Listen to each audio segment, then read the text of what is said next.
is Laura, and this is my Critical Remix project. I decided to base my project off of Kenneth Opel's This Dark Endeavor.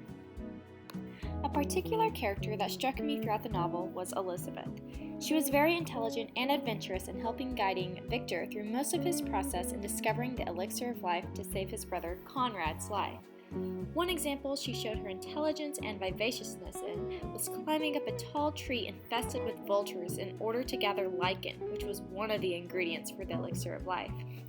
During this pursuit, a vulture gets in her way and begins to attack, so she grabs it and bites its neck off. This is typically not the behavior you would first picture if you knew she was a young girl from the Victorian era.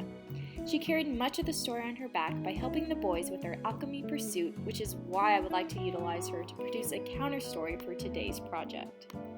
Elizabeth is a hero and can carry the story on her own. She's more of an interesting character because you see her growth and liberation as a woman. She often saves the other boys' lives through her intelligence and endurance. She's a counter story to the typical nerd girl and new nerd girl as discussed in class. The typical nerd girl is often seen as smart, annoying, mousy, and quiet, and the new generation of nerd girls is seen as intelligent and beautiful. This archetype seems to possess all the qualities a woman should have, which sometimes produces an impossible standard for young girls to reach. Elizabeth is not a character who spends most of the time in the background, and she isn't just utilized for her intelligence. She is smart, beautiful, and she makes mistakes. She's a lot more depth than either of the nerd girl stereotypes, which is why I decided to celebrate her counterstory to the nerd girl narratives on the cover of my book. On the front of my cover, you see Elizabeth in the front with Conrad and Victor on either side of her. This is supposed to represent that she can easily be the lead of the story.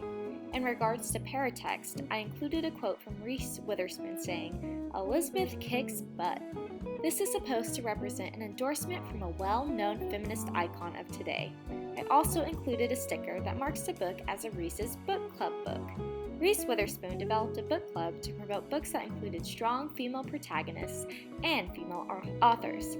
I decided that Elizabeth was proven to be a strong female character that Reese Witherspoon would love to promote through her book club. This goes along with today's themes of women empowering women. In today's media, women tend to knock down each other's appearances in order to make themselves seen more powerful, which is a bad case of internalized misogyny. So in order to counteract that, more women today have decided to empower each other and raise each other up in order to reach an equal playing field with men. Elizabeth definitely proves that she is on an equal playing field with him. Also, I included a paratext that reads, "New Introduction by Frankenstein scholar Dr. Swidke." Dr. Swidke came into our class a couple weeks ago, and she was proven to be a fantastic scholar on Frankenstein and had a plethora of knowledge based on Shelley's story and all of the adaptations that inspired it. Within the short 30 minutes I knew her, I was instantly inspired. I thought it would be great to include an intelligent woman to promote the counter story of Elizabeth in the prequel to Frankenstein. To further celebrate Elizabeth's counter story, if you open up the transparent part of my book cover, it reveals a second version of Elizabeth, Conrad, and Victor. In this second scene, Elizabeth is wearing pants, which was a very empowering and liberating moment in the novel for her. She claims she felt more free to move around just like the boys. You can also see her holding her ripped skirt. The skirt is also used as a bandage for Conrad's head, showing she contributed to his healing process and that he relied on her. She is also holding a book to show that she is not afraid to show off her knowledge. Her knowledge came in handy when it came to discovering the ancient fish Soulcanth and navigating the caves. Her clothes are also torn up and muddy to show that she is not afraid to be adventurous and daring. She dived deep into the Soulcanth's cave, just like the boys. She wasn't afraid to get dirty. Also in her image, she has claw marks on her face. These are from when the lynx, Crate, scratched her face up on the boat. This rejects the new nerd girl single story by showing Elizabeth isn't perfect. She makes mistakes and is weak at some points in the novel, like most women are today. This is admirable though. The marks on her face define that she isn't perfect, yet she persists. Another small counter story I included was Conrad's. He was sick throughout most of the novel, and as discussed during our field trip to Barnes & Noble, characters who are often seen as sick in any way usually do not make it onto the front of any book covers. I just wanted to represent the battle he fought throughout most of the novel by including him on the cover. Also, for fun, I made Victor appear to be in darker clothes in the second part of my front cover to show he has a sinister side to himself and has proven to be selfish with his jealousy over Conrad. On the transparent part of my cover, he is holding a letter in front of him, and on the second sheet, he is holding the letter behind him. Secrets is a big theme of the book, so I wanted to implement it on the cover of my book while also showing Victor's complexities as a character revolving around all of these secrets. On my back cover, I have a vulture sitting up on the tree because the vulture scene is ingrained into my brain forever.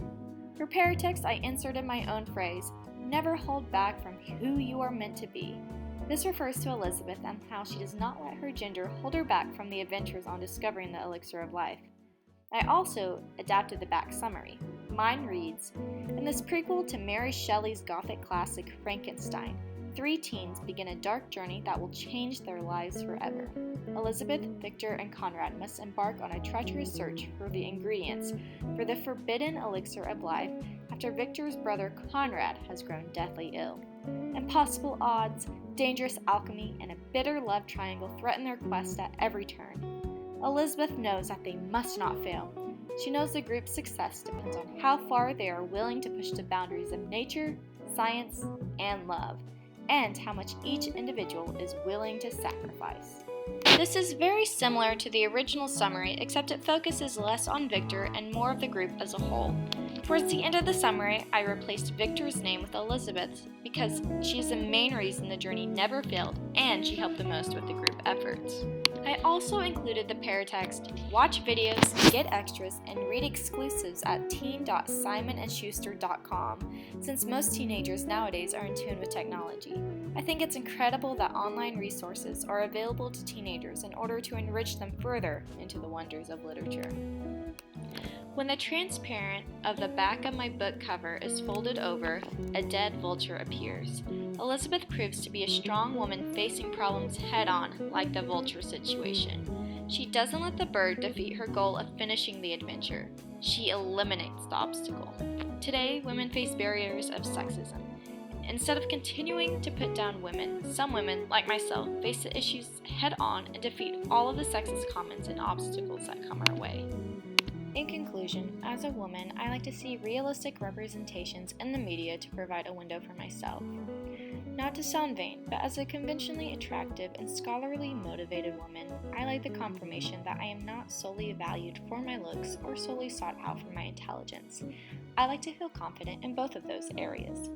The new nerd girl archetype, which portrays a character as being perfect in beauty and intelligence, is damaging. It's often damaging because girls think they need to be perfect, and I realize I used to have those expectations for myself when I was a teenage girl, which ultimately has warped who I think I should be because I feel like I have no room to make mistakes. Elizabeth is supposedly seen as this new nerd girl type, but makes a counter story from it by not being as perfect, as seen in the Link situation and the Lycan situation. She proves that you don't have to be perfect in order to be admirable. In fact, I think her mistakes make her into a more kick-butt woman because she is more realistic. I personally like how Elizabeth supports the admirable qualities of the new nerd girl but also produces realistic expectations. I like this because this reflects most women in my life and myself, and I wanted to celebrate that idea by putting Elizabeth as the center focus for my project. She also fights off the idea of post-feminism, in which people believe we are past the point of women fighting for equality. This is personal to me because I still face adversity as a woman today, and I believe feminism needs to be stronger than ever. Elizabeth is a great first step in that direction. Thank you guys for listening to my critical remix project over this dark endeavor.